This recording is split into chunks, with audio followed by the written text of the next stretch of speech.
Como já vimos, os estudos estatísticos são responsáveis pela análise de informações através de tabelas informativas e representações gráficas, no intuito de fornecer clareza nos resultados obtidos. Os dados coletados são organizados em tabelas que detalham as frequências absoluta e relativa.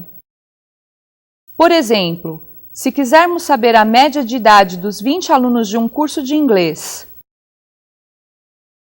para facilitar o cálculo, podemos listar as idades em um rol.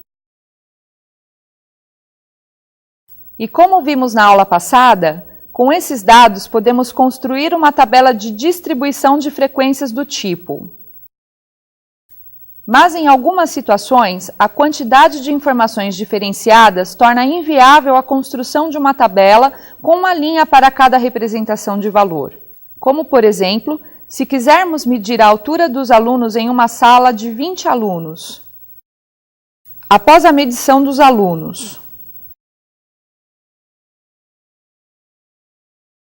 arranjamos os dados em um rol. E nesses casos, optamos por agrupar os dados em intervalos de classes. No nosso exemplo, a tabela ficaria como essa.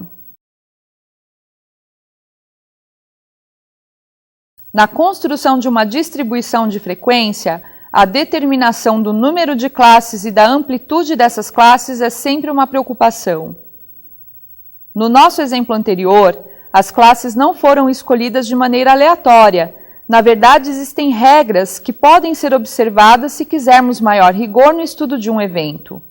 Durante a aula expositiva, você irá aprender como definir cada intervalo de classe para que os dados se apresentem da maneira mais clara possível.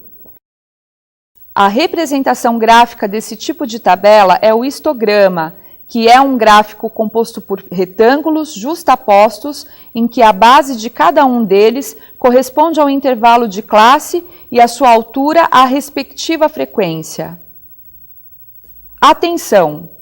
As alturas das barras são proporcionais às frequências absolutas, ou seja, se a frequência de um dos intervalos for o dobro da de outro, então a barra terá o dobro da sua altura.